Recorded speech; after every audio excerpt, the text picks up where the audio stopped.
Formalmente, bienvenidos al taller virtual Violencia de Género en las Noticias, Cobertura Ética y Análisis Estadístico.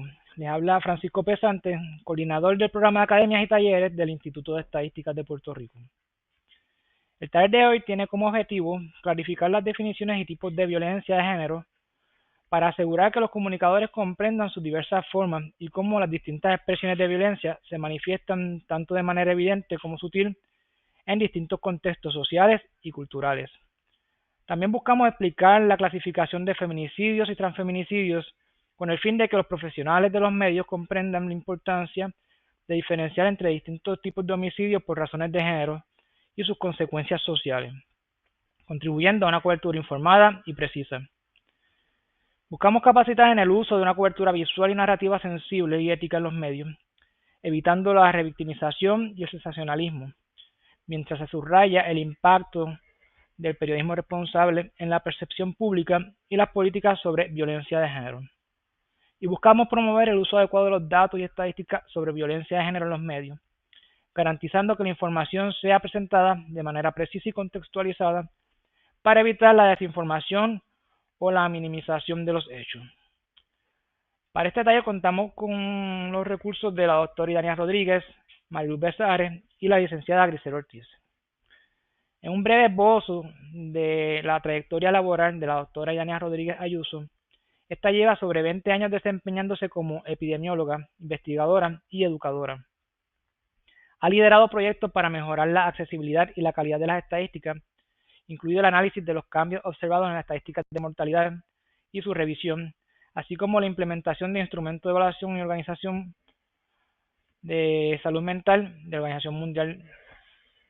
Fue coinvestigadora principal del Sistema de Vigilancia de Muertes Violentas del Instituto de Estadística.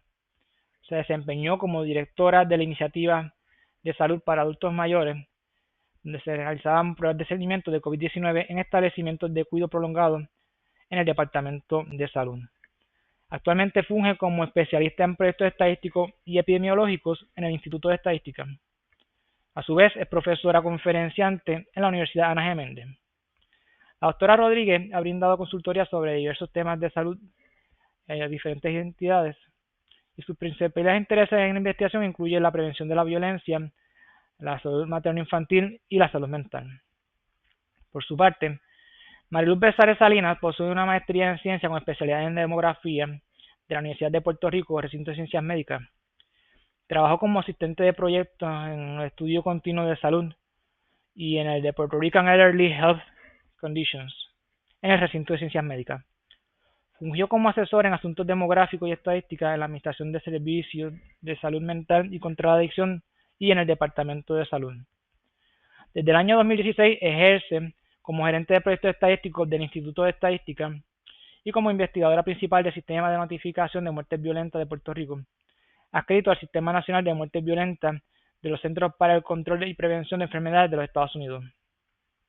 Durante este periodo ha trabajado en el manejo, recolección y análisis de datos estadísticos sobre muertes violentas. Colaboró en los esfuerzos bajo la declaración de estado de emergencia por violencia de género en los comités para la prevención, apoyo, rescate y educación, Comité PARE, en el subcomité de estadística del Comité PARE y es parte del Comité Revisor del Protocolo de Investigación de Muertes Violentas por Razones de Género. También supervisa el sistema de compilación y manejo de estadísticas de feminicidio. Entre nuestros recursos contamos también con la asistencia de la licenciada Grisel Ortiz. La licenciada Grisel Ortiz cursó estudios en la Facultad de Ciencias Naturales de la Universidad de Puerto Rico, donde obtuvo su bachillerato en ciencias. Luego estudió demografía en la Escuela Graduada de Salud Pública del Recinto de Ciencias Médicas y posteriormente estudiaría en la Facultad de Derecho de la Universidad Interamericana, donde obtuvo su grado de Juris Doctor.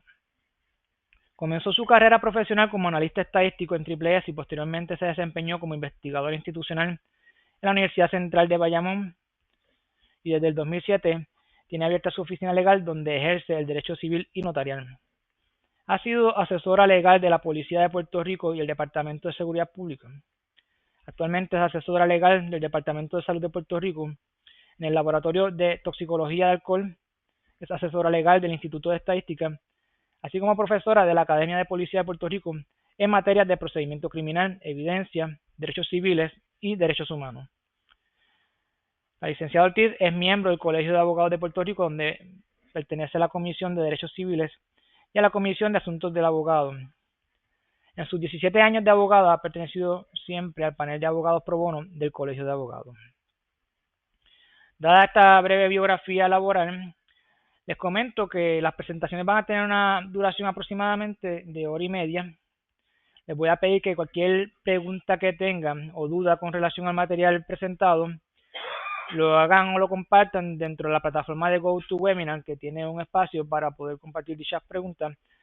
Y una vez concluidas las presentaciones, yo voy a estar recopilándolas y dirigiéndoles las preguntas a los diferentes recursos que tenemos en la noche de hoy. Concluido el webinar, van a estar recibiendo un certificado de participación y un cuestionario para la evaluación de su satisfacción con relación al taller virtual. Esto debe tomar aproximadamente 24 horas después de concluido el taller virtual. Así que sin más, les dejo con la doctora Idania Rodríguez.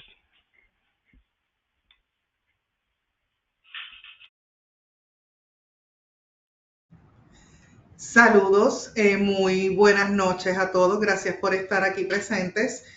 Voy a estar compartiendo mi pantalla para que puedan ver la presentación.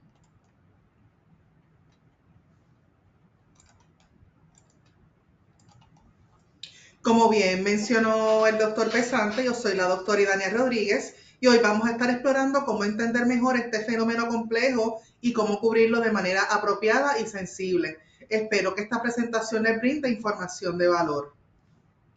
El objetivo general de esta capacitación es equipar a los profesionales de los medios de comunicación con las herramientas necesarias para cubrir de manera ética y responsable los casos de violencia de género.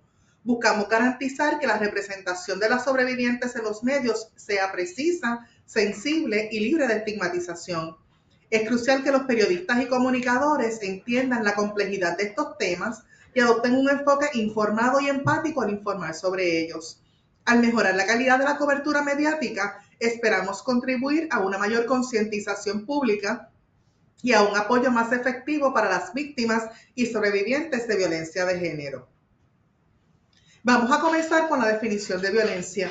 Según la Organización Mundial de la Salud, la violencia se define como el uso intencional de la fuerza física o el poder, ya sea en forma de amenaza o acción contra uno mismo, otra persona o un grupo o comunidad.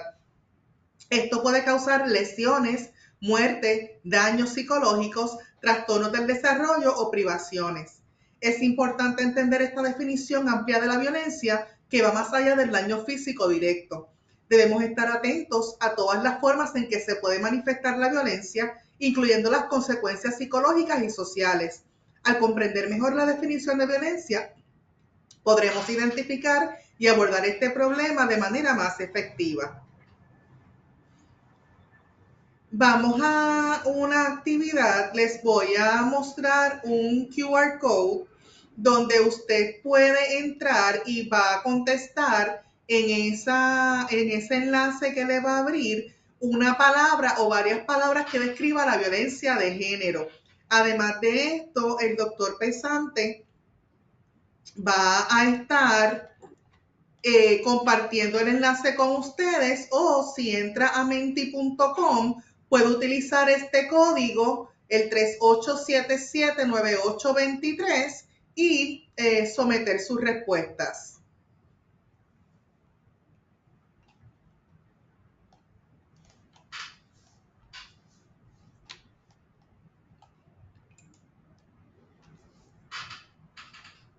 Vemos varias palabras que están teniendo una relevancia grande, como poder, daño psicológico, sometimiento. También tenemos maltrato físico, perversa, subordinación, desigualdad, ilegal, inhumano, sometimiento. Así que vamos viendo algunas palabras que son comunes entre ustedes cuando estamos hablando de lo que es violencia de género.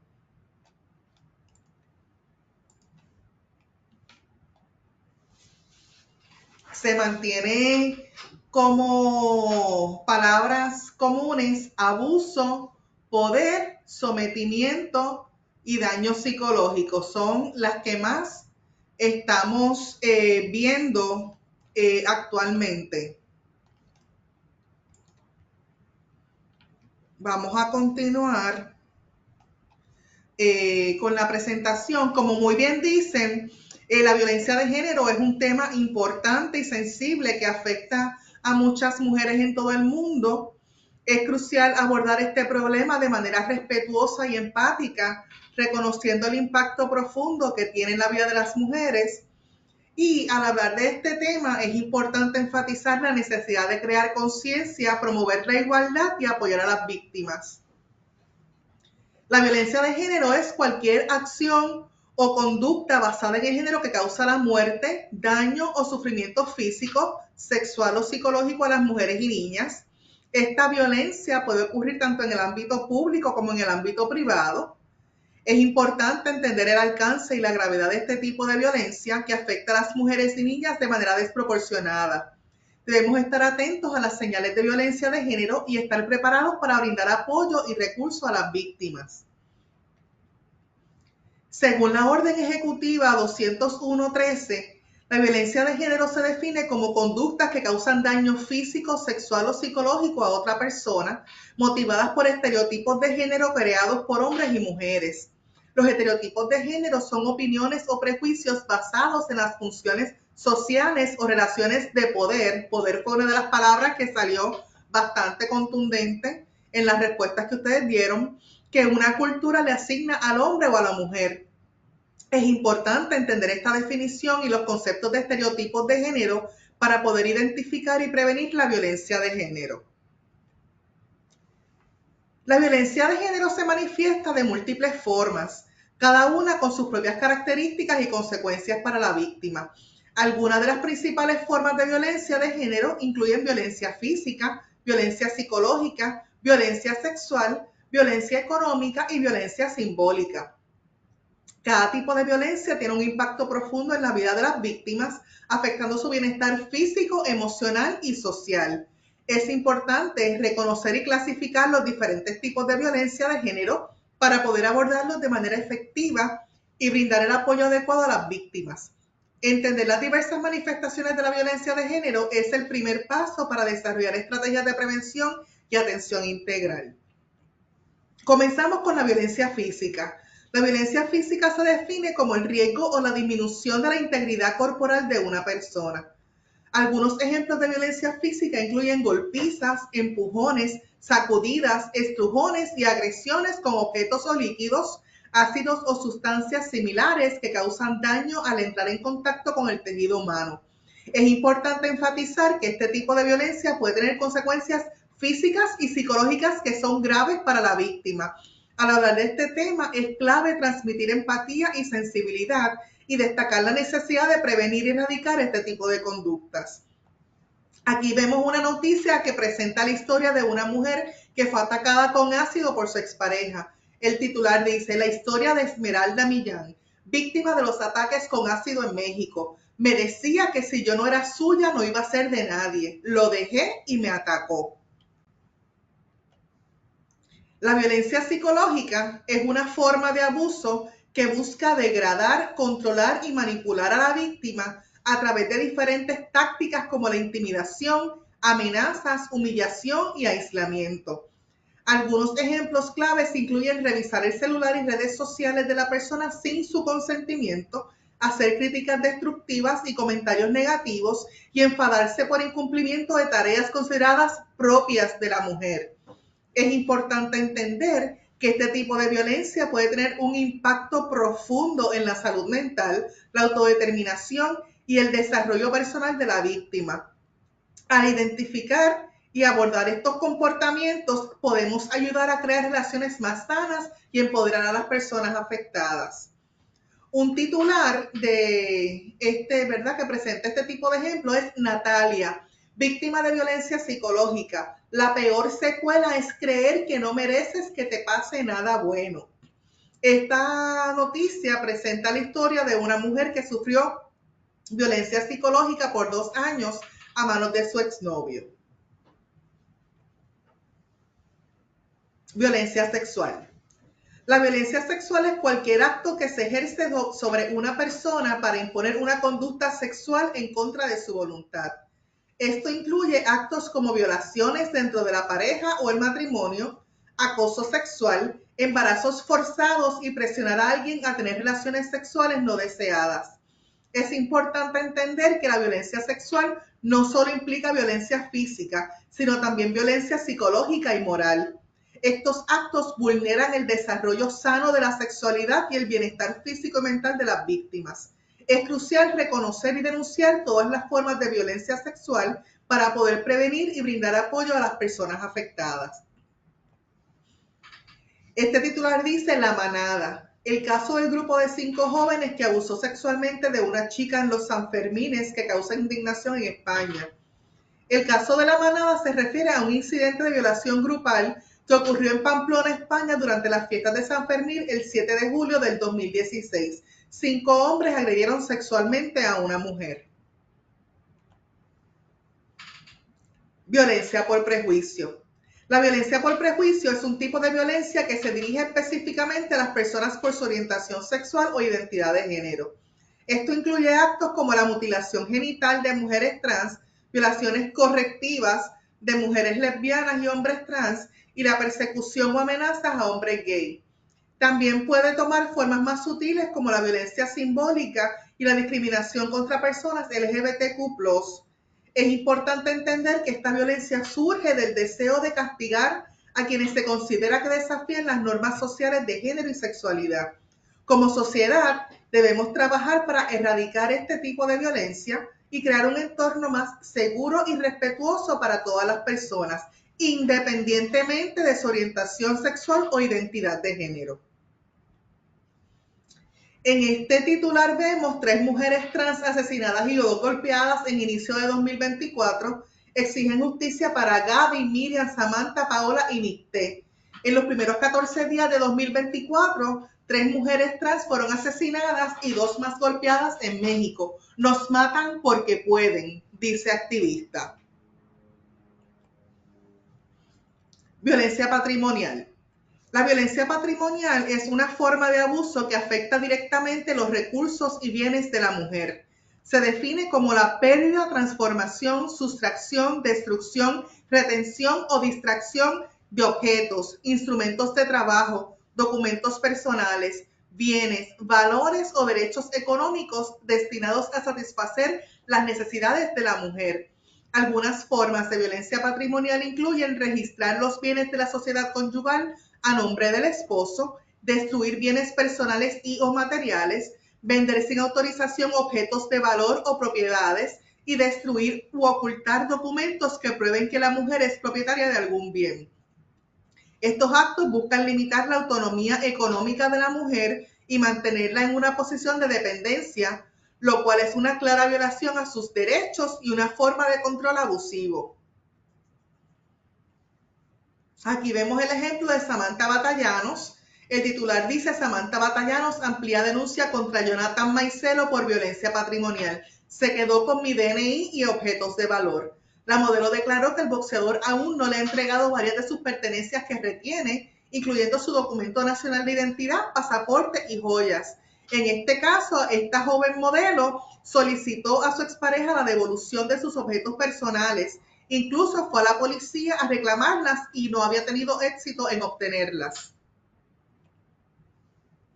La violencia económica es una forma de abuso que se define como cualquier acción u omisión orientada al control y explotación económica de una persona, especialmente mujeres, debido a su condición social, económica o política.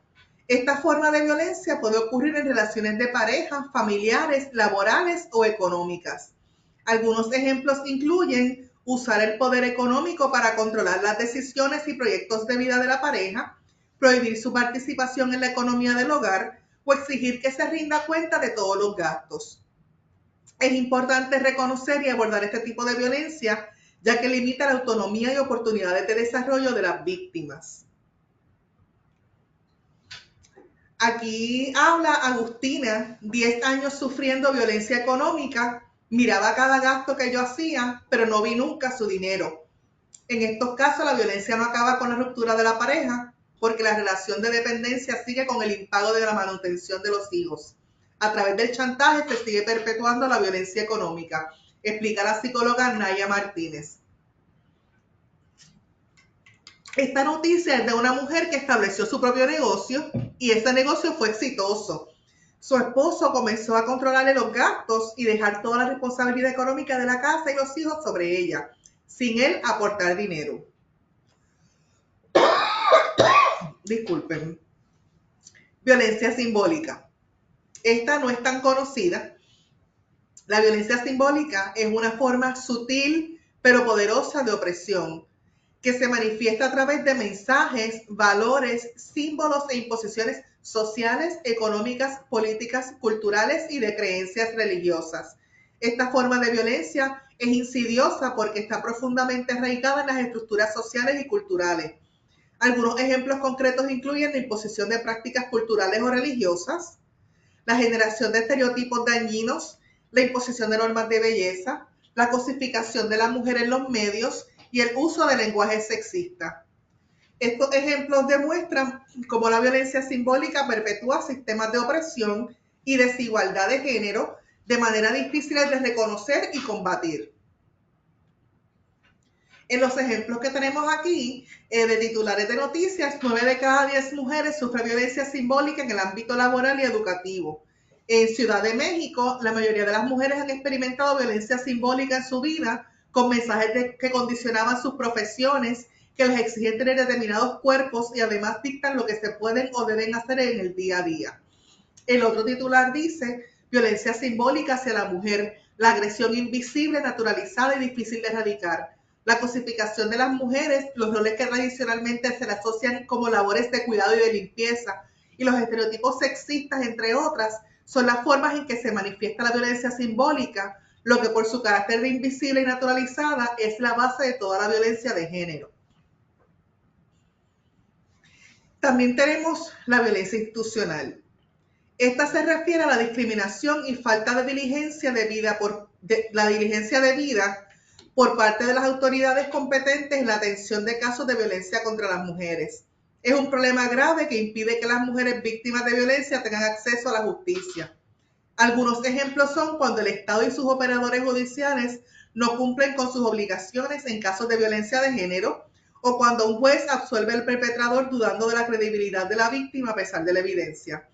Esta violencia institucional se basa en estereotipos de género y mitos sobre las sobrevivientes de violencia sexual que se reflejan en las acciones o omisiones de las autoridades. Es fundamental que las instituciones y operadores de justicia actúen con la debida diligencia y sin discriminación para garantizar el acceso a la justicia de las mujeres víctimas de violencia. Aquí tenemos el ejemplo de una mujer, Roxana, que fue agredida sexualmente. Ella mata al agresor en defensa propia y la condenan a 6 años por haberlo matado sin considerar que este acto fue en defensa propia. Como dice Roxana abajo, no me gustaría pensar que fue un error defender mi vida y que pierda a mi hijo, a mi familia o a alguna de mis compañeras. Estoy condenada a más de 6 años. Eso no es justicia. Recordando que yo sufrí la agresión sexual y después él fallece porque yo me defiendo de no querer ser tomada a la fuerza, de no querer ser muerta en sus manos, porque él me amenazó con matarme si no lo dejaba terminar. La violencia digital es un problema grave que afecta principalmente a las mujeres y se manifiesta a través de diversos medios digitales. Incluye conductas como acoso en línea, difusión no consensuada de contenido íntimo, control y vigilancia y ciberacoso. El acoso en línea incluye comentarios abusivos, amenazas o intimidaciones a través de plataformas digitales. La difusión no consensuada de contenido íntimo es el compartir imágenes o videos de carácter sexual sin el consentimiento de la persona involucrada. El control y vigilancia incluye monitorear la actividad en redes sociales, exigir contraseñas o geolocalización y limitar la libertad de interacción de la pareja. El ciberacoso es el hostigamiento sistemático que puede incluir insultos, humillaciones o la creación de perfiles falsos para dañar la reputación de la víctima. Estos actos atentan contra la dignidad, integridad y libertad de las víctimas y deben ser abordados con seriedad. Es importante concientizar sobre este problema y promover medidas para prevenir y sancionar la violencia digital. Aquí hay dos titulares que hablan de la violencia digital. Tailandia, la violencia digital respaldada por el Estado se utiliza para silenciar a mujeres y activistas LGBTI.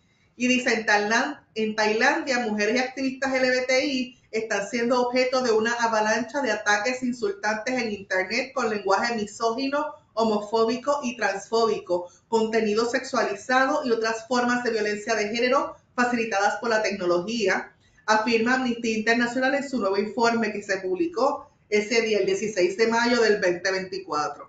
También dice otro titular, mujeres de 18 a 24 años tienen 27% más de probabilidad de ser víctimas de violencia en línea, informe del MESEVIC. Y dice que en México 9 millones de mujeres mayores de 12 años han sufrido acoso cibernético. Las adolescentes y jóvenes son las más expuestas. También tenemos la violencia reproductiva. Este es un tipo de abuso que puede ocurrir durante el embarazo, el parto y el posparto. Se refiere a actitudes y comportamientos dañinos por parte de la pareja o compañero que afectan gravemente el bienestar físico y emocional de la mujer. Puede manifestarse de diferentes formas, causando mucho sufrimiento en un momento crucial de la vida de la mujer. Es importante reconocer y abordar este tipo de violencia para proteger la salud y seguridad de las madres. Algunos ejemplos incluyen el control y la coerción de las decisiones de la mujer sobre su atención médica. También puede haber comentarios despectivos sobre el cuerpo o la capacidad de la mujer, lo que puede dañar su autoestima. La falta de apoyo emocional durante el proceso, que puede aumentar el estrés y la ansiedad de la mujer. En casos extremos, la violencia física o psicológica por parte de la pareja puede agravar aún más la situación. Es crucial abordar y prevenir estos tipos de violencia reproductiva para proteger la salud y el bienestar de las mujeres. El titular nos dice, millones de mujeres y niñas ven violados sus derechos sexuales y reproductivos en todo el mundo. Madrid, millones de jóvenes y niñas en todo el mundo son obligadas a casarse, sufren violencia sexual, se les niega el acceso a anticonceptivos, no pueden prevenir el SIDA y sufren otras muchas violaciones en sus derechos a la salud reproductiva y sexual, lo que tiene graves consecuencias para su vida. Vamos entonces ahora a analizar unos casos que nos ayudarán a comprender mejor cómo se manifiesta la violencia de género en la vida cotidiana. Vamos a analizar 3 casos donde tenemos situaciones que pueden ser sutiles o casos que son evidentes. Es importante examinar estos escenarios para desarrollar un mayor conocimiento sobre esta problemática. El primer caso es el caso de María. María es una mujer de 35 años que vive con su pareja Juan en un pequeño pueblo. María trabaja como maestra, pero desde hace varios años Juan ha insistido en que deje su trabajo para dedicarse por completo a las tareas del hogar. Aunque María no quería renunciar, Juan comenzó a darle menos dinero para sus necesidades personales y a controlar todos los aspectos financieros de la casa. Él revisa cada gasto que María hace y le da un presupuesto semanal muy limitado, asegurándose de que no pueda ahorrar nada. Juan también ha dejado de permitirle que visite a sus amigos o familiares sin su supervisión, argumentando que ella es quien debe cuidar de la casa.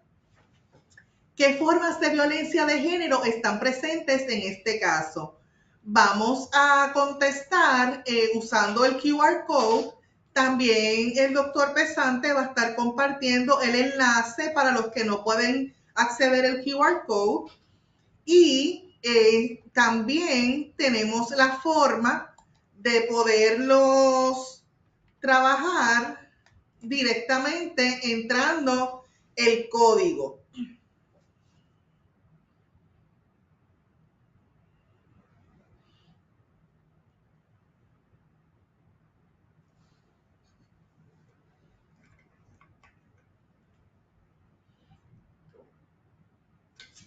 Vamos a dar unos segunditos más para ver qué otras alternativas tenemos.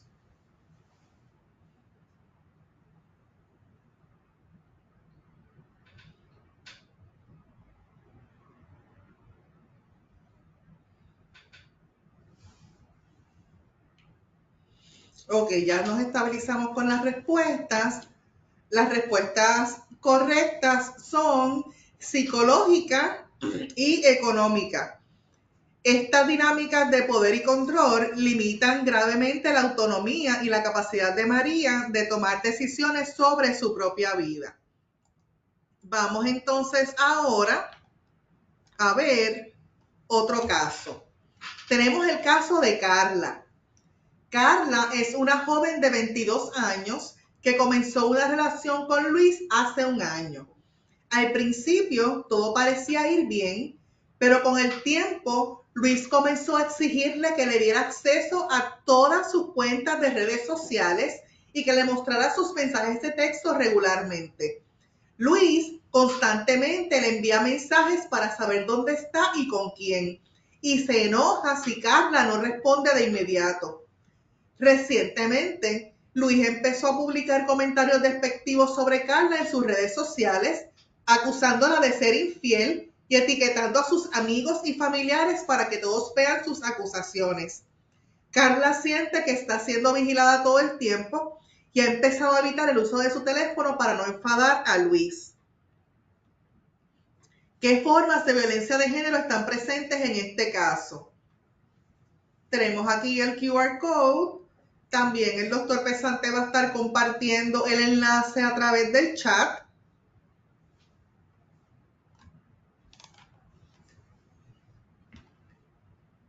Y vamos entonces a ver las respuestas.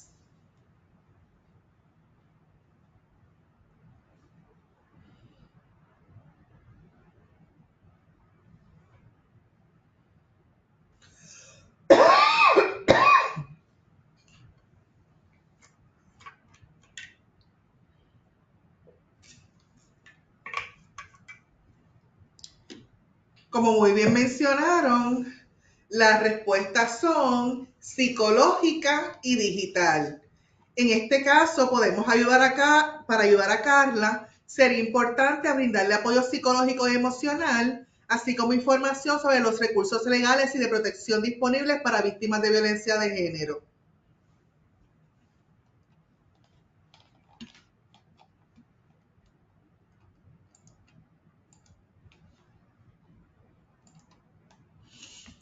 Tenemos nuestro último caso, que es el caso de Sofía. Sofía es una mujer de 28 años que ha estado casada con Pedro durante 3 años. Desde el inicio de su relación, Pedro ha insistido en que Sofía deje de usar anticonceptivos porque quiere tener hijos de inmediato. A pesar de que Sofía expresó su deseo de esperar un poco más para empezar una familia, Pedro comenzó a manipularla emocionalmente, diciéndole que si realmente lo amaba, aceptaría tener hijos cuanto antes. En varias ocasiones, Pedro ha escondido o tirado los anticonceptivos de Sofía sin su conocimiento. Cuando ella se negó a quedar embarazada, Pedro empezó a amenazarla con abandonarla y buscar otra mujer que quiera formar una familia. ¿Qué formas de violencia de género están presentes en este caso? Tenemos el QR code y también el enlace compartido a través del chat por el doctor Pesante.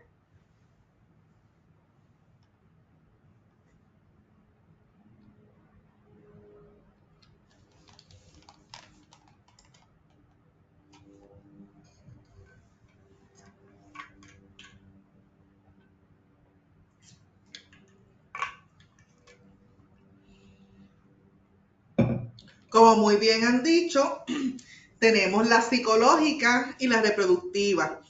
Esta situación puede tener graves consecuencias en la salud física y mental de Sofía. La presión constante y la amenaza de abandono pueden causarle mucho estrés y ansiedad. Es crucial que Sofía reciba apoyo y asesoramiento para poder enfrentar esta situación de manera segura y así proteger su bienestar.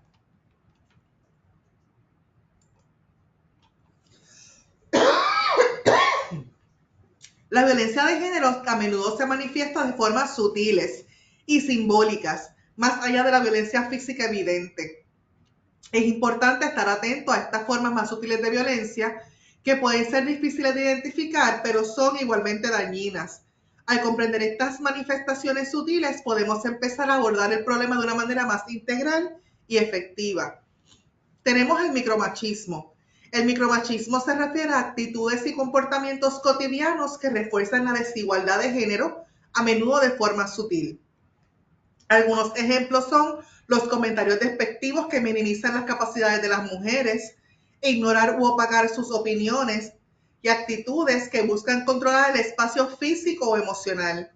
Estas manifestaciones sutiles son peligrosas porque suelen pasar desapercibidas o ser normalizadas por la sociedad.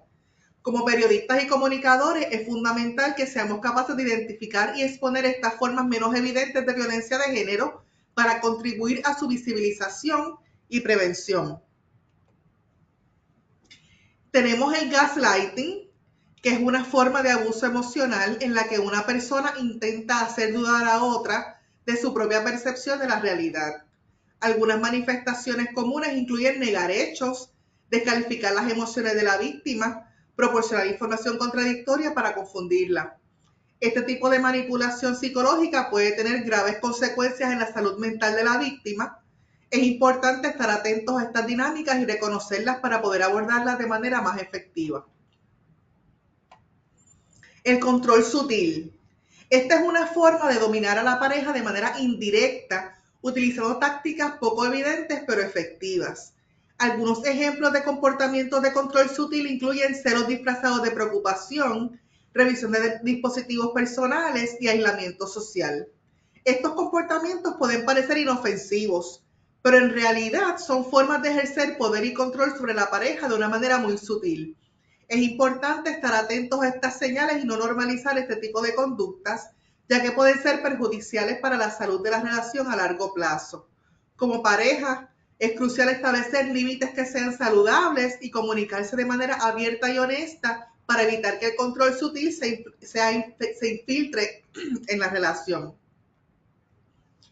El impacto psicológico de la violencia doméstica es un proceso que pasa por varias fases.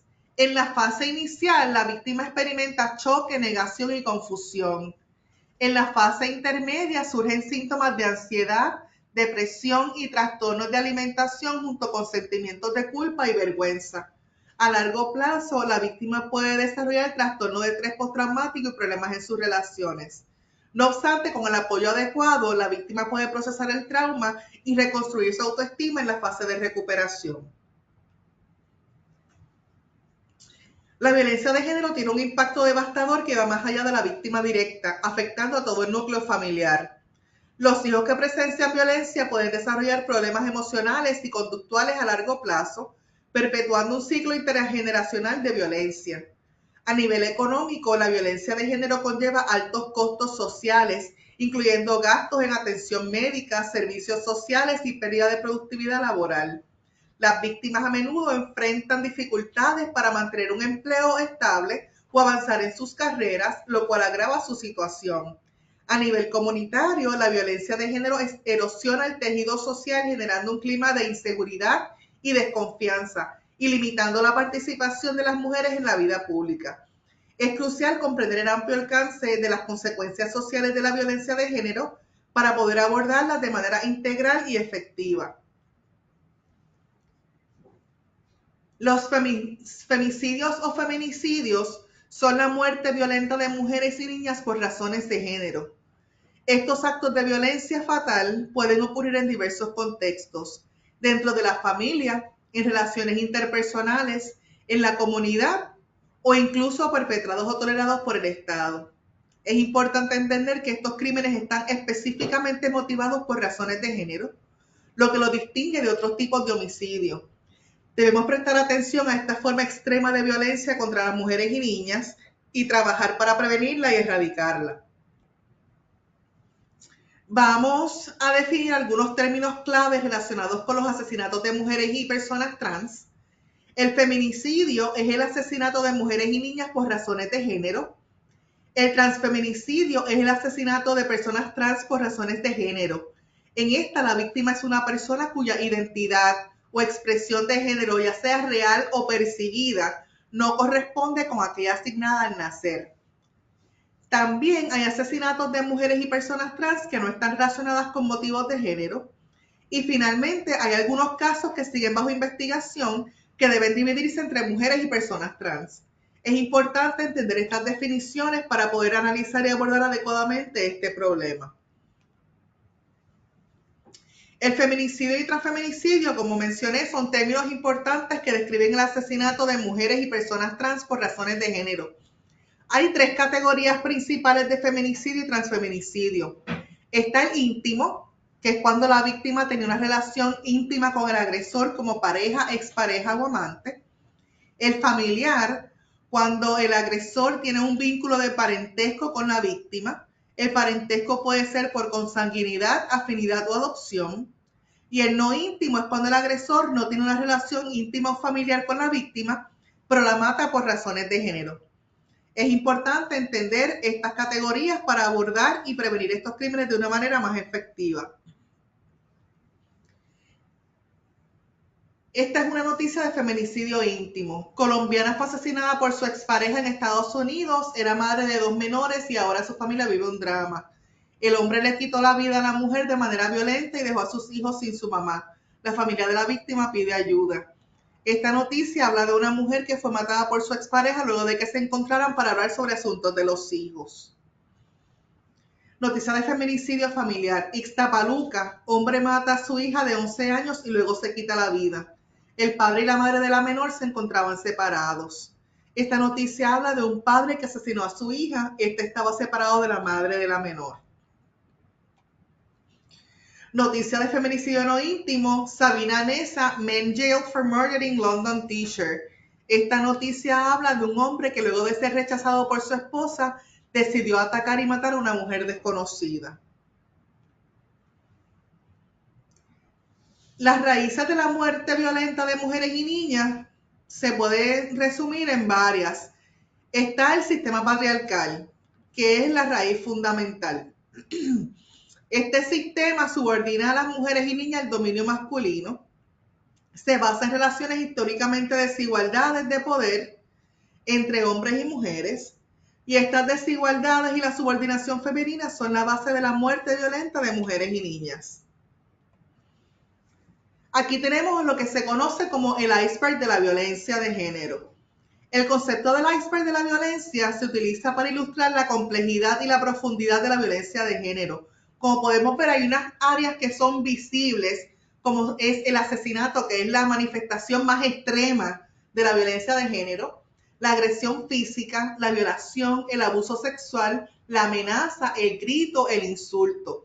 Y algunas de estas, ¿verdad? La mayoría son formas explícitas. No obstante, existen otras formas explícitas que son invisibles, como está la humillación, la desvalorización, el desprecio, el ignorar, culpabilizar y el chantaje emocional. Y están las formas más sutiles, que son las más difíciles de identificar o de reconocer como violencia de género. Y aquí tenemos el humor sexista, el control, la publicidad sexista, la invisibilización, el lenguaje sexista, la anulación, el micromachismo. Dado que la mayoría de las formas de violencia son invisibles y por lo tanto requieren un enfoque integral que aborde tanto las manifestaciones visibles como las ocultas. Esto implica la necesidad de educación, sensibilización y reformas en las políticas públicas para abordar la violencia de género en todas sus formas. Este enfoque también destaca la importancia de escuchar y apoyar a las víctimas, reconociendo que muchas pueden no denunciar su situación debido a la falta de comprensión sobre la naturaleza de la violencia que están experimentando. Vamos entonces a ver ahora algunos ejemplos de cada tipo de feminicidio y transfeminicidios. Es importante entender los distintos contextos y circunstancias en los que ocurren estos crímenes para poder abordarlos de manera efectiva. Al analizar estos casos podemos aprender lecciones importantes que nos ayuden a prevenir futuros actos de feminicidio y transfeminicidio. Es importante recordar que estos son ejemplos y que cada tipo de feminicidio y transfeminicidio se va a evaluar en base a la investigación que se realice. No obstante, tenemos aquí un ejemplo tenemos dos ejemplos de feminicidio íntimo. María, de 35 años, fue asesinada por su esposo Juan en su hogar en San Juan. Juan la atacó con un arma de fuego durante una discusión sobre la intención de María de divorciarse. había un historial de violencia doméstica con varias órdenes de protección previas. El segundo caso es el de Carmen, de 28 años, que fue asesinada por su exnovio Pedro en Ponce. Pedro no aceptaba el fin de la relación y la esperó fuera de su trabajo, donde la apuñaló repetidamente. Estos casos ilustran la gravedad y el impacto devastador del feminicidio íntimo, que a menudo ocurre dentro del hogar y como resultado de la violencia de género. Transfeminicidio íntimo. Daniela, una mujer trans de 30 años, fue asesinada por su pareja Roberto en su apartamento en Carolina. Roberto la golpeó fatalmente después de una discusión sobre la identidad de género de Daniela. El segundo caso es Valentina, una mujer trans de 25 años, fue asesinada por su exnovio Carlos en Bayamón. Carlos, que inicialmente había aceptado la identidad de Valentina, la atacó con un cuchillo cuando ella decidió terminar la relación. Estos crímenes horribles muestran la urgente necesidad de abordar la transfobia y la violencia de género en nuestras comunidades. Feminicidio familiar. Isabel, de 19 años, fue asesinada por su padre en Arecibo. El padre no aceptaba el estilo de vida independiente de Isabel y la atacó durante una discusión sobre sus salidas nocturnas. El segundo caso, Sofía, de 45 años, fue asesinada por su hermano en Cagua durante una disputa por la herencia familiar. El hermano la golpeó fatalmente, expresando que las mujeres no deberían heredar.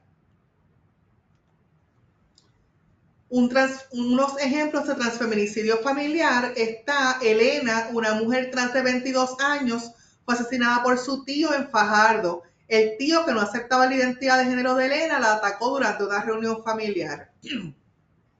El otro ejemplo es Carla, una mujer trans de 35 años, fue asesinada por su primo en Aguadilla. El primo, influenciado por prejuicios transfóbicos, la atacó argumentando que deshonraba a la familia. El feminicidio no íntimo, tenemos aquí dos ejemplos. Tenemos el de Laura, de 32 años, fue asesinada por un compañero de trabajo en San Germán. El compañero, que había acosado a Laura previamente, la atacó en el estacionamiento de la empresa después de que ella lo rechazara repetidamente. O Elena, de 25 años, fue asesinada por un desconocido mientras caminaba en un parque de Guaynabo. El atacante la violentó sexualmente antes de asesinarla, dejando su cuerpo expuesto en un área pública. Y transfeminicidio no íntimo, Gabriela, una mujer trans de 28 años, fue asesinada por un grupo de desconocidos en una calle de Río Piedras. Los agresores la atacaron verbalmente por su identidad de género antes de golpearla fatalmente. Y Renata, una mujer trans de 33 años, fue asesinada por su jefe en Humacao. El jefe, al descubrir la identidad de género de Renata, la atacó en su lugar de trabajo, argumentando que engañaba a los clientes. Estos crímenes de odio son inaceptables y reflejan la grave discriminación y estigma que enfrentan las personas trans en Puerto Rico. Debemos trabajar juntos para crear una sociedad que sea más justa e inclusiva, donde todas las personas puedan vivir con dignidad y sin miedo a la violencia. Existe un marco legal internacional que trabaja con la violencia de género. La Convención sobre la Eliminación de todas las formas de discriminación contra la mujer, CEDAW, de 1979, estableció un marco legal para combatir la discriminación y la violencia de género. La Declaración y Programa de Acción de Viena de 1993 reconoció explícitamente los derechos de las mujeres como derechos humanos y la violencia contra las mujeres como una violación de estos derechos. La Convención Interamericana sobre la Prevención, Sanción y Erradicación de la Violencia contra la Mujer, Convención de Belém do Pará, de 1994, complementó a la CEDAW y reforzó la obligación de los estados de sancionar la violencia contra las mujeres, promoviendo leyes y políticas adecuadas. La Plataforma de Acción de Beijing, de 1995, estableció objetivos estratégicos para prevenir y eliminar la violencia contra las mujeres y las niñas.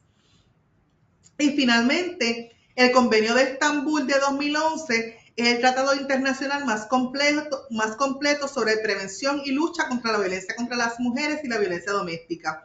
Establece obligaciones para los estados en términos de prevención, protección de las víctimas y enjuiciamiento de los perpetradores. En Puerto Rico tenemos varias leyes que nos hacen tener un sistema legal robusto. Tenemos la ley número 54 de 1989, según enmendada, que es la principal ley en Puerto Rico que aborda la prevención e intervención con la violencia doméstica. Tenemos la ley número 20 de 2001, que creó la Oficina de la Procuradora de las Mujeres, una entidad clave para promover los derechos de las mujeres. Tenemos la ley número 157 de 2020, que estableció un protocolo específico para casos de feminicidios y transfeminicidios, así como la recopilación de estadísticas. Y tenemos la ley 40 de 2021, que tipificó el de feminicidio y transfeminicidio como formas específicas de asesinato en primer grado en el Código Penal de Puerto Rico. Basado en el Código Penal, existen en el artículo 93 unos elementos circunstanciales que nos establecen que se puede considerar violencia de género. Estos elementos incluyen delitos según la ley 54 como maltrato, maltrato agravado, maltrato mediante restricción de la libertad o agresión sexual conyugal. También se consideran casos de agresión sexual de cualquier tipo. Además, se tienen en cuenta lesiones o mutilaciones previas o posteriores a la privación de la vida o actos de necrofilia. Los antecedentes penales del acusado, especialmente los relacionados con delitos de violencia doméstica o de género, son un factor importante a considerar. Debemos tener en cuenta los actos de violencia previos, ya sean denunciados o no, que hayan ocurrido en el contexto de la relación. Es relevante analizar si ha habido intentos por parte del agresor de restablecer la relación, ya que esto puede ser un factor de riesgo en caso de violencia de género. Tenemos las amenazas, el acoso, el acecho o las lesiones que el victimario haya cometido contra la víctima son elementos importantes a considerar. El hecho de que el victimario haya privado a la víctima de comunicarse con otras personas, ya sea de forma verbal, escrita o visual, también es un elemento relevante. Otro elemento a tener en cuenta es si el cuerpo de la víctima fue abandonado, expuesto o depositado en un lugar público. Otro de estos elementos es la relación de poder entre el victimario y la víctima. Cuando existe una relación laboral, docente u otra que implica superioridad o ventaja del victimario, esto se considera un agravante. Otro elemento es cuando los actos violentos ocurren en presencia de los hijos de la víctima. Esto reconoce el daño psicológico extendido que la violencia de género puede causar en el núcleo familiar. Es importante entender estos elementos circunstanciales para comprender el impacto más amplio de la violencia de género en Puerto Rico. Vamos a hablar ahora del periodismo sensible y ético en casos de violencia de género. Este es un tema importante sobre cómo los periodistas y comunicadores pueden practicar un periodismo más sensible y ético. Es crucial que los periodistas y comunicadores mantengan altos estándares éticos y se esfuercen por informar de una manera que respete la dignidad y la privacidad de las personas. En esta sección vamos a explorar algunas estrategias y mejores prácticas para que los periodistas y comunicadores puedan desarrollar un periodismo más sensible y ético. Lo primero es trabajar con los principios fundamentales del periodismo. Estos son la base de una práctica profesional responsable y de calidad. La veracidad implica verificar rigurosamente los hechos antes de publicarlos para asegurar la precisión de la información.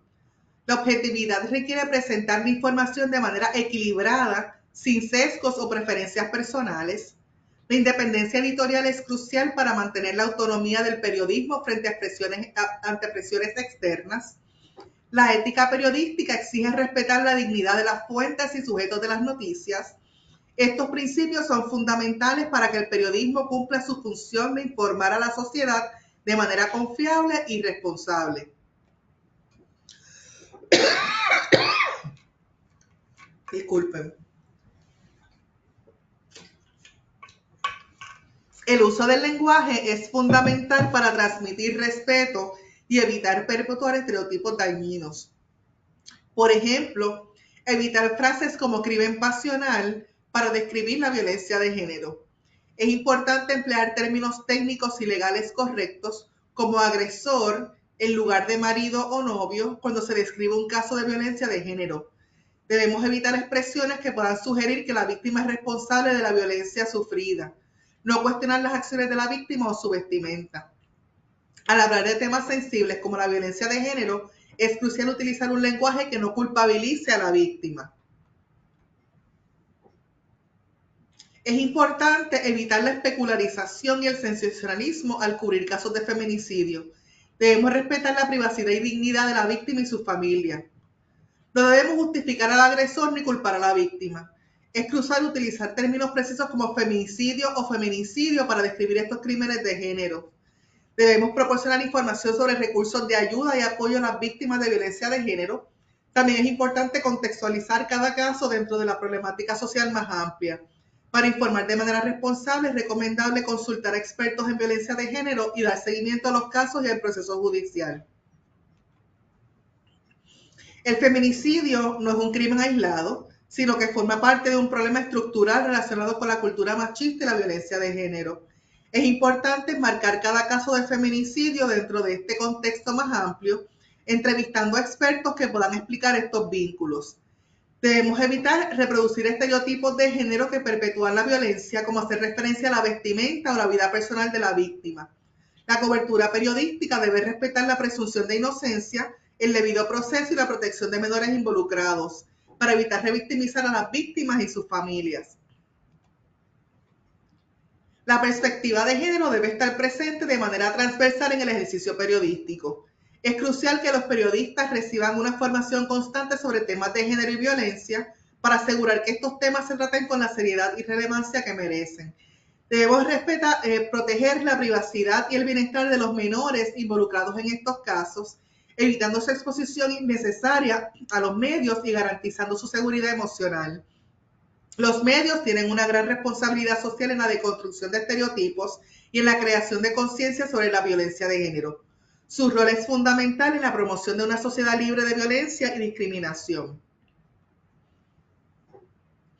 También se debe proporcionar a los lectores información de contacto de organizaciones que ofrecen apoyo y asistencia a víctimas de violencia de género.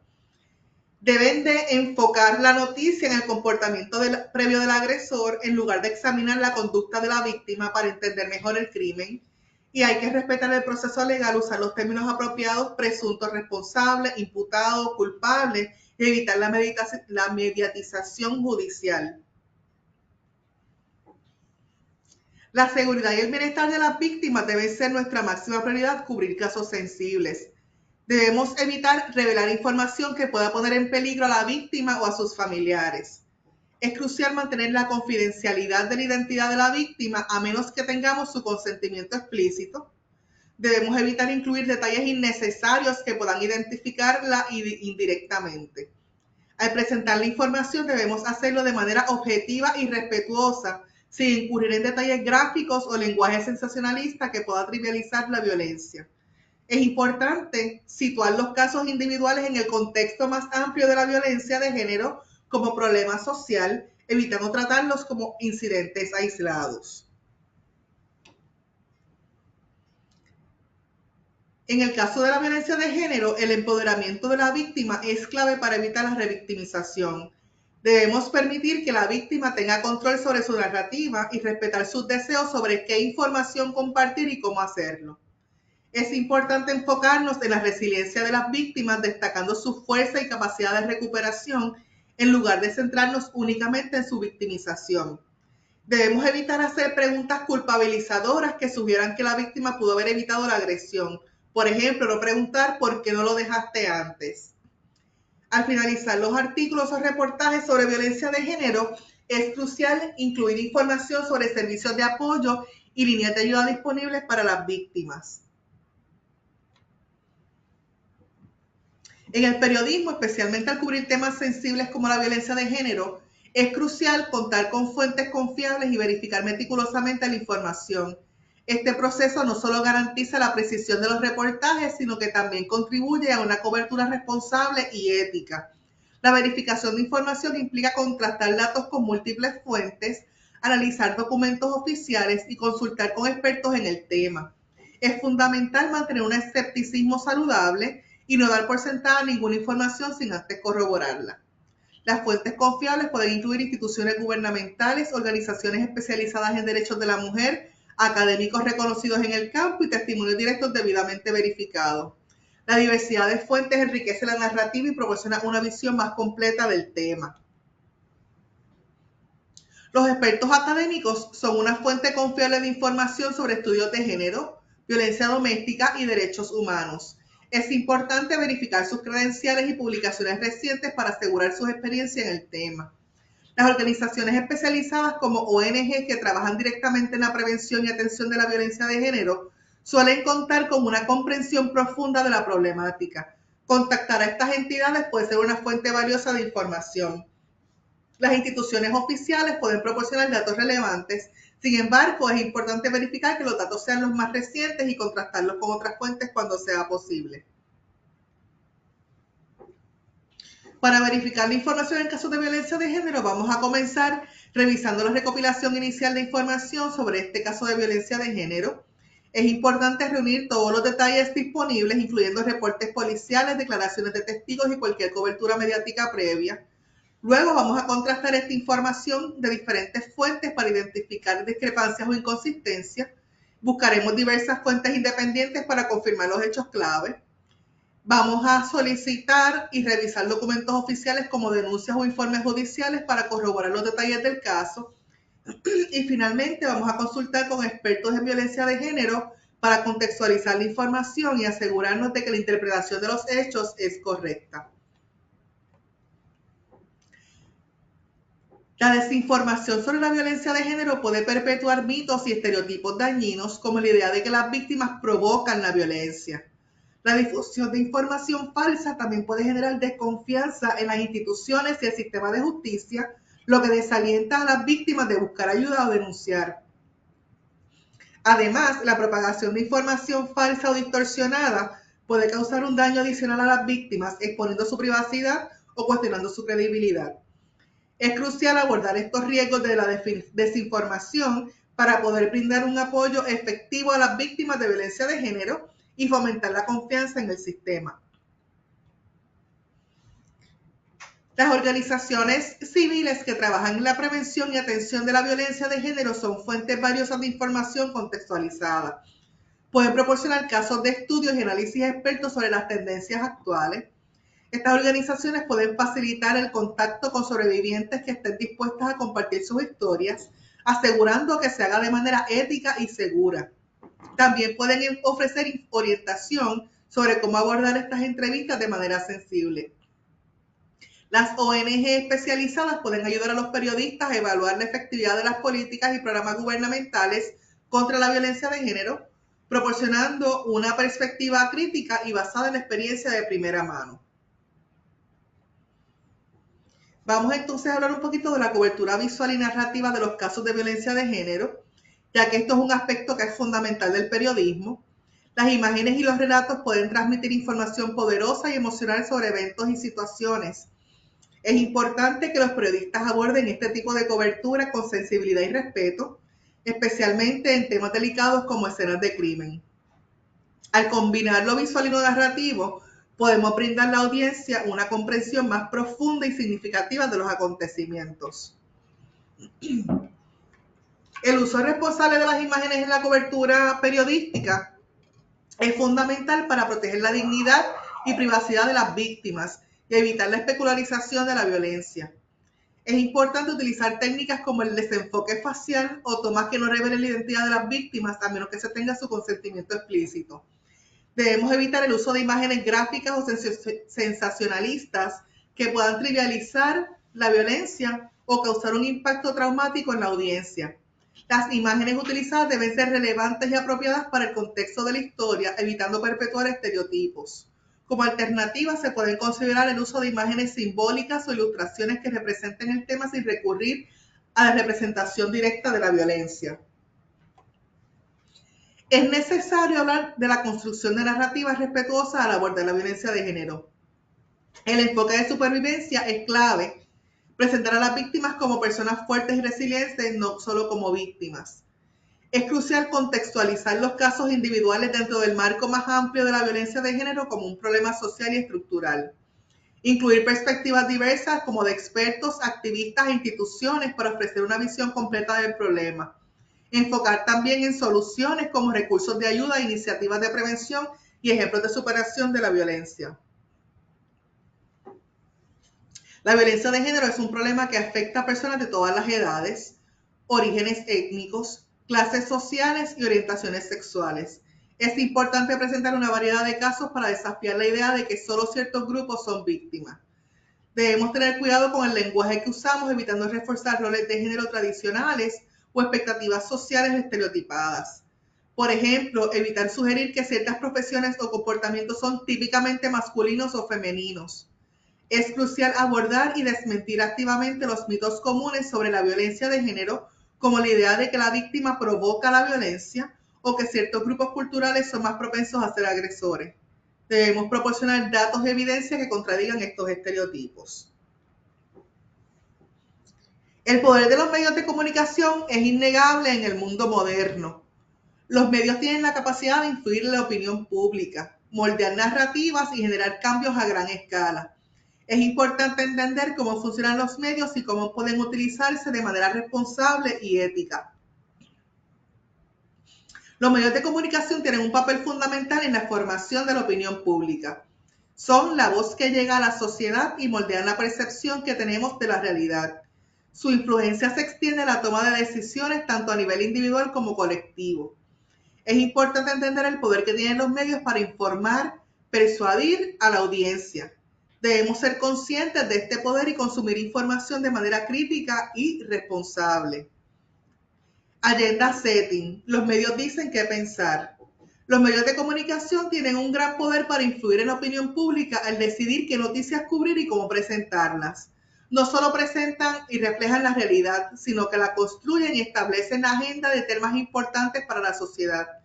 Hemos visto ejemplos de cómo los medios han impulsado y dado visibilidad a diversos movimientos sociales, campañas políticas y otros temas de interés público.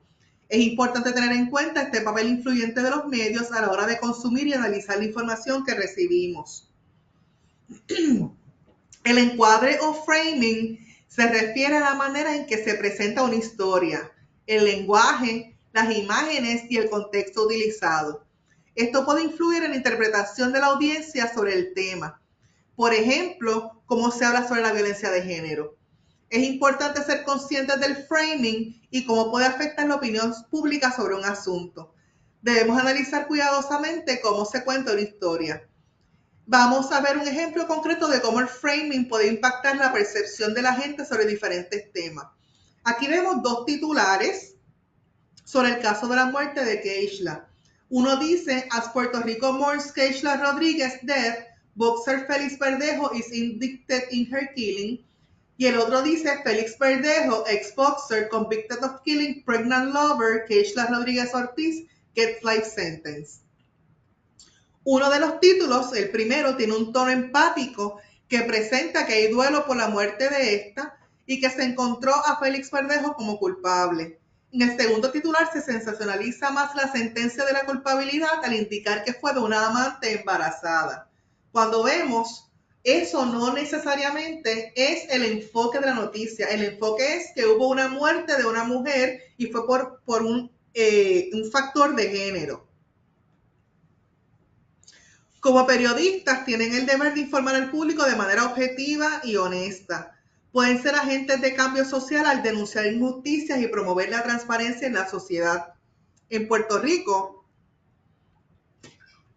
hay periodistas que han hecho un trabajo importante al cubrir temas relacionados con los derechos humanos. Es crucial que sigan ejerciendo su rol de vigilancia y denuncia para contribuir a un Puerto Rico más justo e igualitario. La ética periodística es un pilar fundamental para mantener la credibilidad y confianza del público en los medios de comunicación. Como profesionales de los medios tienen una gran responsabilidad social. Deben utilizar su poder e influencia para informar, educar y promover el bien común. Es crucial que actúen con integridad, honestidad y transparencia en todo lo que hacen. Esto les permitirá cumplir con su deber de servir a la sociedad. También deben tener siempre presente los principios éticos del periodismo, como la veracidad, la imparcialidad y el respeto a los derechos de las personas. Esto debe guiar todas las decisiones y acciones. Al asumir esta responsabilidad social, pueden usar los medios como una fuerza positiva para generar cambios y mejorar la vida de las personas. Esto es lo que los distingue como verdaderos profesionales. Aquí se destaca la importancia de estrategias para la prevención y transformación de la violencia de género. Los siguientes slides explican cómo los medios de comunicación pueden contribuir a la prevención de la violencia de género a través de campañas de sensibilización y educación. Es crucial abordar este tema de manera proactiva y constructiva, enfocándose en soluciones y empoderar a la comunidad. Los medios tienen un papel fundamental en crear conciencia, promover el cambio de actitudes y comportamientos y difundir mensajes de igualdad y respeto. Las campañas de sensibilización son cruciales para abordar la violencia de género en nuestra sociedad. Pueden usar los medios para desnaturalizar la violencia de género, mostrando las verdaderas consecuencias en la vida de las personas. Es importante fomentar la denuncia pública y privada, creando espacios seguros para que las víctimas puedan expresarse. Deben promover la participación de los hombres como aliados en la prevención de la violencia, mostrando modelos masculinos positivos. La educación emocional es fundamental, enseñando a la población a identificar y gestionar las emociones de manera saludable. La alfabetización mediática es clave para enseñar a la población a consumir los medios de comunicación de manera crítica, identificando estereotipos de género y mensajes violentos. Colaborar con las escuelas para desarrollar programas educativos que promuevan la igualdad de género y la prevención de la violencia. Y ofrecer capacitación a profesionales de diferentes sectores como educación, salud y justicia sobre la violencia de género y cómo prevenirla. Las organizaciones pueden proporcionar a los medios información, datos y herramientas valiosas para realizar coberturas más completas y precisas sobre la violencia de género. Trabajar juntos en la creación de campañas de sensibilización les permite llegar a un público más amplio y tener un mayor impacto. Organizar eventos conjuntos es una excelente manera de visibilizar la problemática y generar conciencia en la población. Crear redes de colaboración entre medios y organizaciones les permite compartir experiencias y buenas prácticas, fortaleciendo los esfuerzos. ¿Qué acciones pueden llevar a cabo los medios? Series especiales. Las series especiales exploran en profundidad los diferentes aspectos de la violencia de género y ofrecen herramientas concretas para prevenirla. Los documentales dan voz a las historias de vida de las sobrevivientes, mostrando los desafíos que enfrentan. Los podcasts les permiten abordar estos temas de manera cercana y accesible, llegando a un público más amplio. Las redes sociales son una plataforma clave para difundir información relevante, promover el debate y conectar a las personas interesadas en esta temática. ¿Cuáles son los beneficios de estas acciones? Esto nos permite contribuir a un cambio cultural que rechace la violencia de género y promueva la desigualdad. Estas iniciativas ofrecen a las víctimas un espacio seguro para contar sus historias y sentirse apoyadas. A través de la sensibilización y la educación se busca reducir la incidencia de la violencia de género en nuestra sociedad. En última instancia, estas acciones buscan contribuir a la construcción de una sociedad más justa y equitativa para todas las personas. Hasta aquí llega mi parte de la presentación. Aquí hay diversas referencias que se les va a estar haciendo llegar más adelante a los participantes de este taller para que conozcan de dónde salió la información que se presentó en este taller. Muchas gracias. Así que los dejo con el doctor Pesante.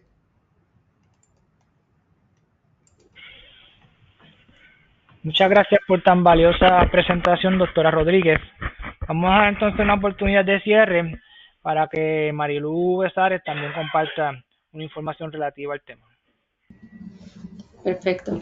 Mi presentación es una breve, que ya he discutido en otros foros. Lo que pasa es que entendíamos que es pertinente yo hablar un poco sobre el marco de medición que nosotros utilizamos para las estadísticas de violencia, de las estadísticas de feminicidios y transfeminicidios. Y pues cómo nosotros desarrollamos este marco estadístico para lograr una medición precisa de estos eventos.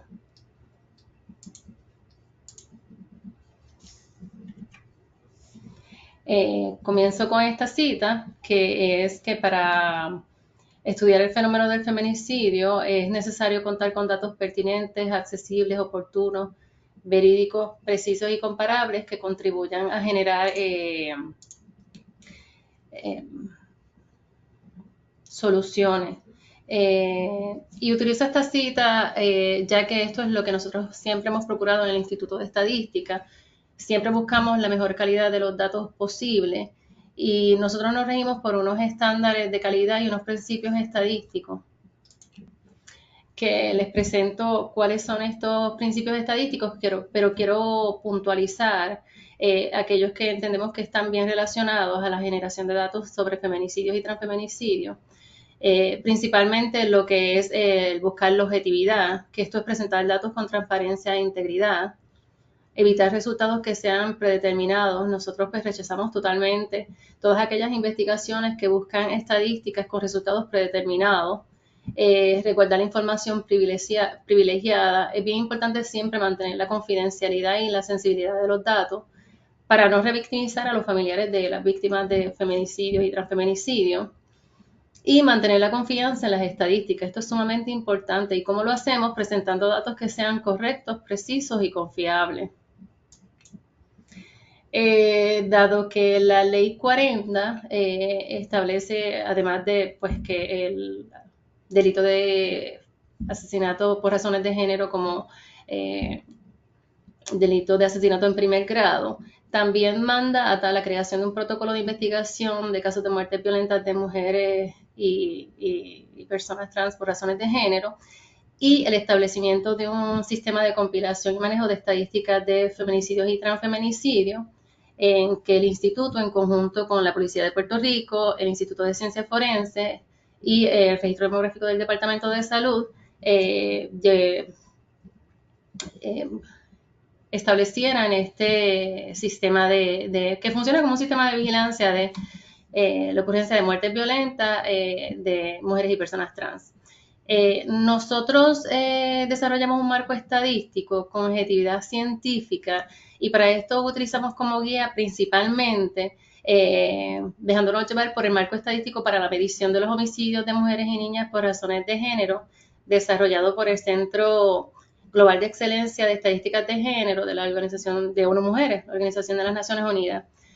Este es un marco estándar internacional recomendado para la medición de estadísticas de los feminicidios, ya que, entre otras cosas, y esto es bien importante, no se rige por las tipificaciones legales que existen en los países sobre este tipo de delito, sino que está basado en el Manual de Clasificación Internacional de Delitos con fines estadísticos. Y este manual utiliza unos criterios de clasificación estadística que facilita la medición de los feminicidios. Este marco internacional establece que los feminicidios no se determinan por una relación específica, sino que tienen que identificarse las motivaciones de razones de género que hayan desencadenado directa o indirectamente el homicidio de una mujer o una niña, y deben incluir que el homicidio debe ser por otra persona y que se identifique la intencionalidad de matar o de herir gravemente a la víctima, y pues que estén evidenciadas las motivaciones por razones de género. Este marco internacional, para propósitos de identificar lo que son las razones de género, estableció 8 criterios para medir esas circunstancias o factores relacionados a los feminicidios. Y estas son que pues, se puede identificar que haya un historial previo de violencia o acoso, que haya habido privación de la libertad, que haya habido mutilación del cuerpo o uso de la fuerza, que el cuerpo haya sido expuesto en un lugar público, que haya sido por un crimen de odio, que haya evidencia de violencia sexual o en un contexto de industria sexual y que haya sido por trata humana.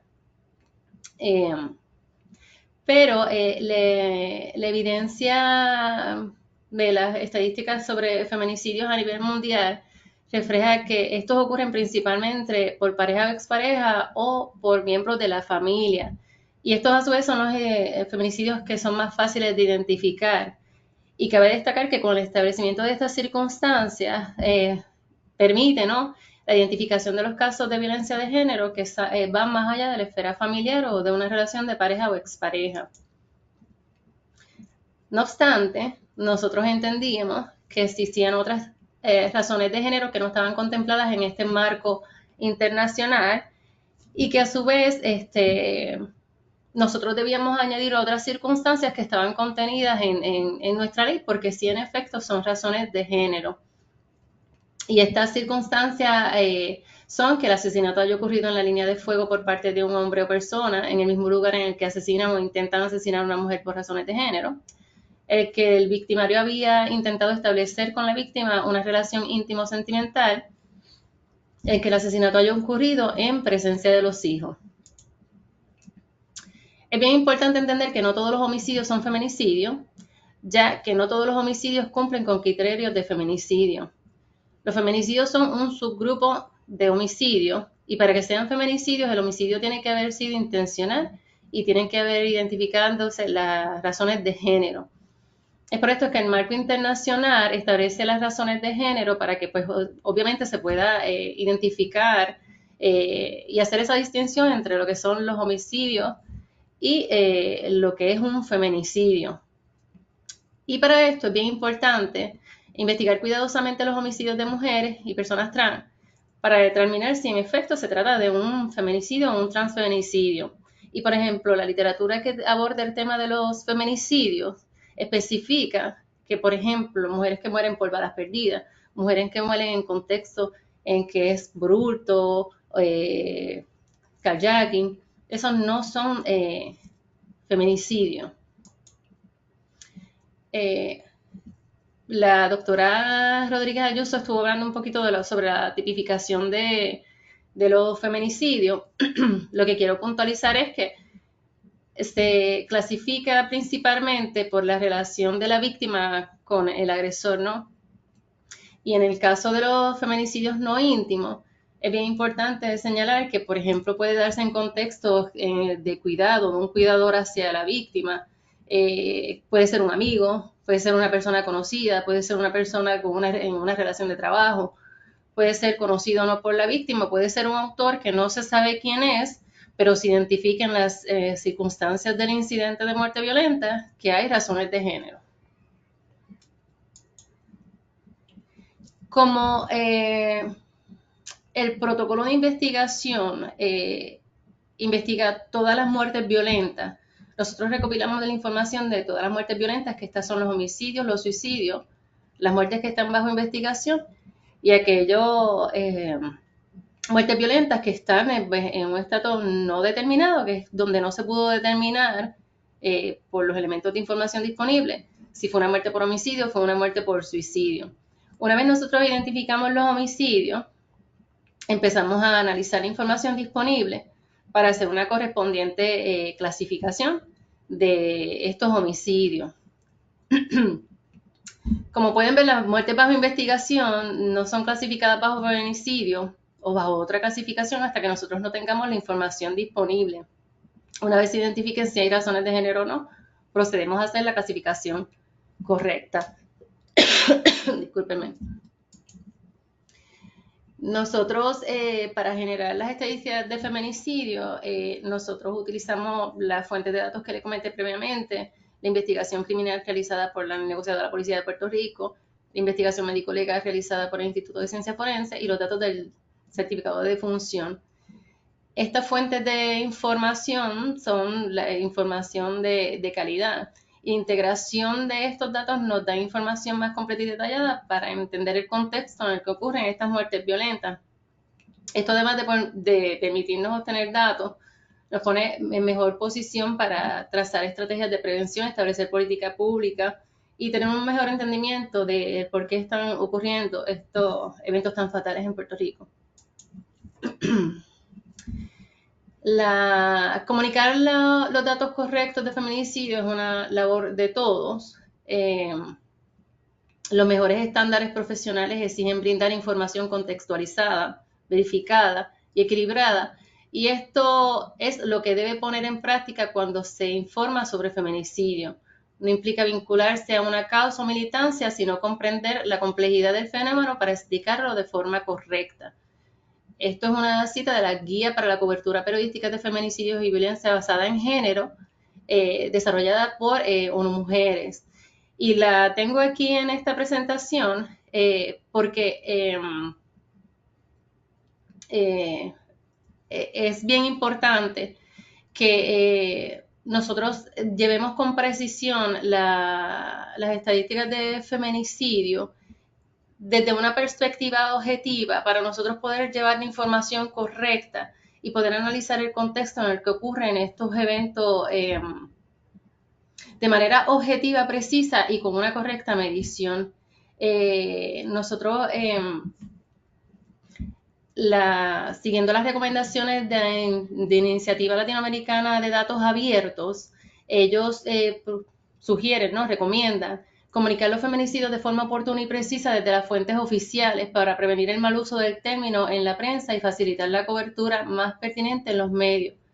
Debatir sobre la ética del manejo de datos para prevenir la publicación de variables que puedan revictimizar a las víctimas, a las familias de las víctimas de feminicidio, y revisar constantemente los procesos de estandarización de datos para determinar si los crímenes contra las mujeres son feminicidios. Perdón, aquí había saltado un slide que ya había cubierto.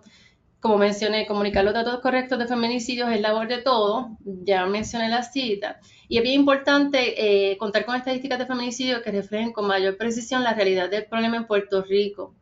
Con esto ayudamos a los medios de comunicación del país a informar sobre estadísticas de feminicidio a través de datos oficiales, y el uso de datos precisos es de suma importancia, ya que como nosotros vamos a conocer y entender de manera eficiente un problema que no podemos medir con precisión, primero debemos medir el problema para delinear los próximos pasos a seguir que redunden en la reducción y en la erradicación de este tipo de violencia.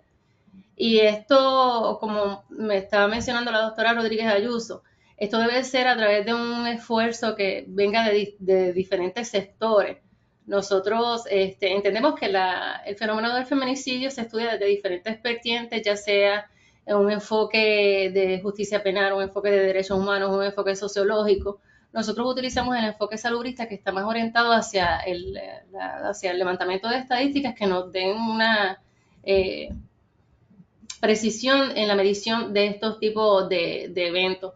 Pero el unir los esfuerzos para nosotros poder entender y contextualizar estos eventos es una tarea de todos para poder erradicar, reducir, prevenir de manera eficiente esta problemática. Un poco quería orientar brevemente en cómo en el Instituto de Estadística estamos llevando a cabo las estadísticas de feminicidio. Esa era mi corta intervención en la presentación de hoy.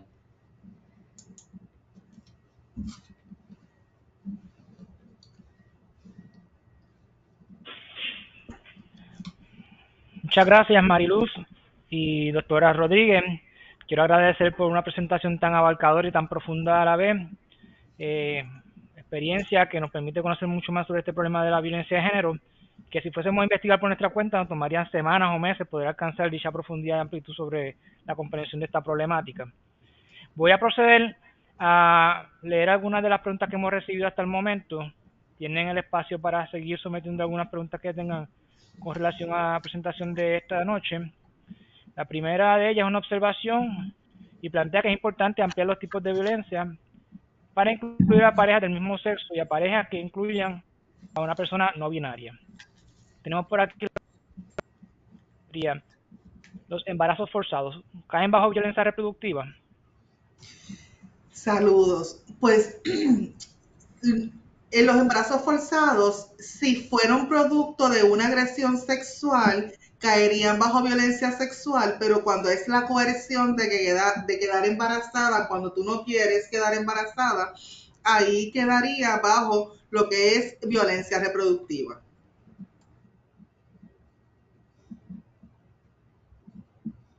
Otra pregunta por aquí. ¿Cuántos casos de violencia se procesan por el y que se reportan? La relación de los que se reportan versus los procesados. En el caso de nosotros, hasta el momento nosotros utilizamos como fuente de información el negociado de la policía, el Instituto de Ciencias Forenses y los datos del registro demográfico.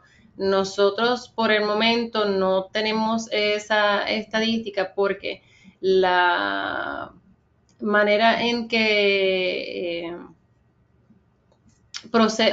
los procesos de justicia penal, específicamente del Departamento de Justicia, pueden tomar ¿verdad? Su tiempo y pueden tomar otra vertiente dependiendo de las decisiones que se tomen estratégicas para llevar a cabo el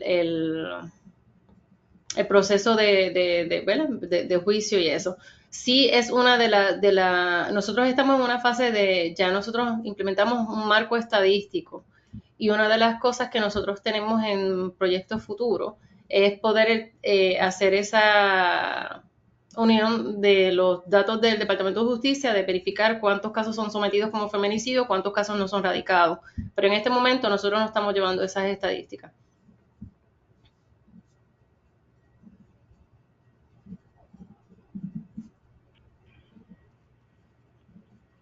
Relacionado al tema, nos preguntan, ¿existe un promedio de tiempo que le toma al Instituto de Estadística determinar que es un homicidio o si fue un feminicidio?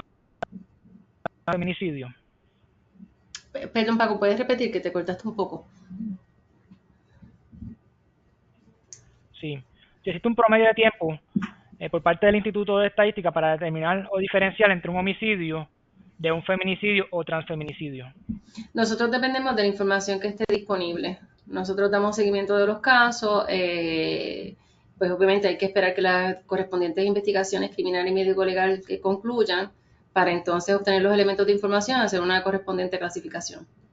Hay casos que se quedan bajo investigación y como no tenemos elementos de información disponibles, pues obviamente los mantenemos como bajo investigación hasta que no haya información proveniente de las correspondientes investigaciones.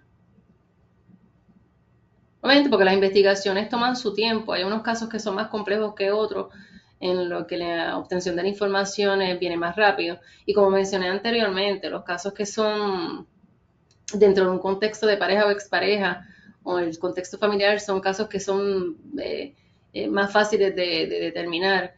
Pero cuando hay casos que pues obviamente no hay que hacer una mayor investigación porque no necesariamente se conoce en el momento circunstancias para determinar quién fue el agresor, si en efecto están las razones de género que nos permiten a nosotros clasificar, pues tenemos que dar el tiempo para obtener información.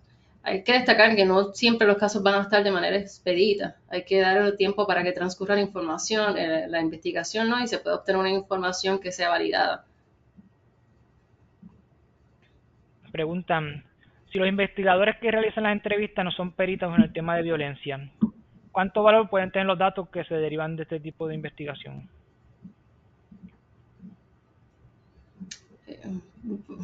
¿Puedes repetir la pregunta? Perdóname. Sí. Si los investigadores que realizan las entrevistas no son peritos en violencia, ¿cuánto valor tienen los datos relacionados a esta investigación? Yo no soy la persona que está en mejor posición de contestar esa pregunta porque obviamente yo no soy del componente del negociado de la policía o del Instituto de Ciencias Forenses. Nosotros colaboramos, ¿verdad?, en levantar este sistema de compilación. Lo que yo entiendo, y como vuelvo y reitero, no soy la persona adecuada para contestar esta pregunta, las investigaciones en el caso de la policía, de los casos de muertes de mujeres y personas trans, se hacen coordinadas con las diferentes divisiones de homicidio, violencia de género, y se consultan. Así que yo pues no puedo ¿verdad? Contestar a ciencia cierta, pero entiendo que se hacen con un equipo con diferentes expertices dentro del negociado de la policía. Y bueno, y podría aportar, ¿verdad?, brevemente que, ¿verdad?, me consta que la Policía de Puerto Rico está bajo una reforma y que uno de los cursos, bueno, o varios de los cursos que toman son precisamente acerca de violencia doméstica. Toman un curso de más de 16 horas, casi cada 2 años. Así también cómo se llenan los informes, ¿verdad? Se preparan los informes y se les adiestra a todo el personal que trabaja con este tipo de casos de cómo se llenan los informes. También tienen casos específicos perdónenme, cursos específicos de feminicidio y de cómo trabajar, ¿verdad?, con las poblaciones transgénero. En cuanto a la pregunta anterior de, de de los homosexuales, ¿verdad?, de las personas del mismo género y de sus relaciones, sí las leyes, ¿verdad?, de violencia doméstica han sido enmendadas y trabajan incluyen cualquier tipo de relación, independientemente no es hombre o mujer, sino todos los tipos de relaciones cuando decimos violencia doméstica, no necesariamente estamos hablando de relaciones hombre-mujer, también incluyen todos los tipos de relaciones que existen entre hombre, mujer, mujer o cualquier otra de las expresiones de género que existen. Así que quería aclarar eso.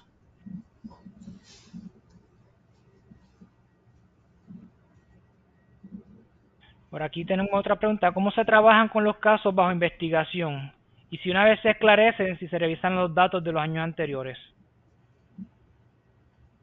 La ley, o sea, el sistema de compilación de estadísticas de feminicidio y transfeminicidio, como la ley se firma en el 2021, nosotros comenzamos recopilando los datos de feminicidio desde el 2021 en adelante.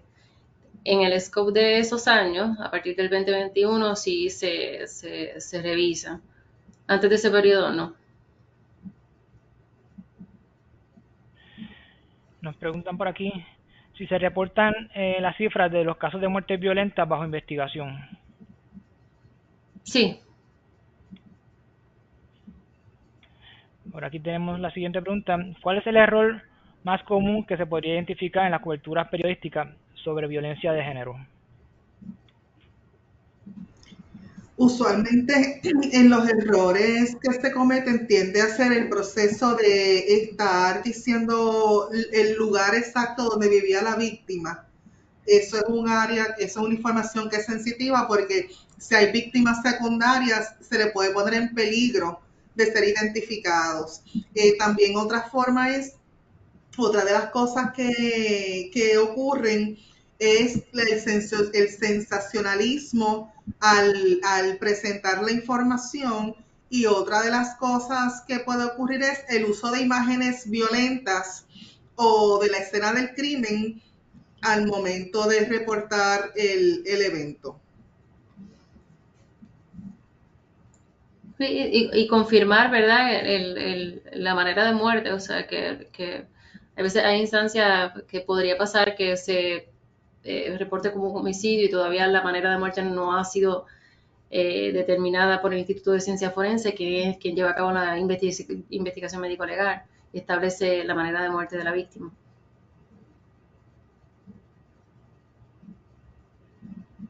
Me hacen por aquí una pregunta con relación a los datos predeterminados, pero no tengo más contexto para elaborar. Si pudiesen elaborar sobre lo que es un dato predeterminado.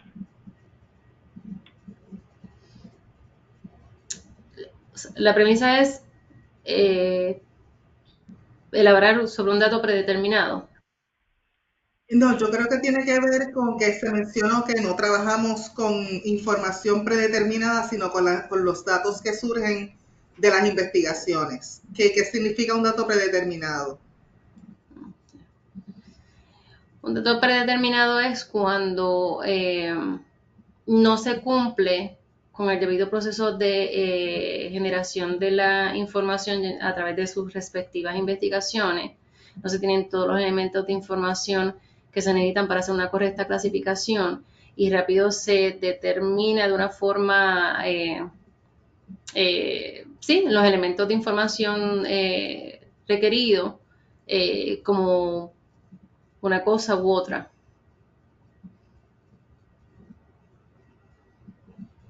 Aquí lo que es bien puntual es que cada caso de muerte violenta debe ser debidamente investigado para tener elementos de información que nos dirijan a hacer unas clasificaciones correctas. Y como mencioné, nosotros nos dejamos llevar por el enfoque salubrista, que está bien dirigido a la integridad de datos, a levantar datos con integridad científica, utilizando principios de clasificación estadística. Preguntan también dónde se pueden acceder datos de las diferentes manifestaciones de violencia de género.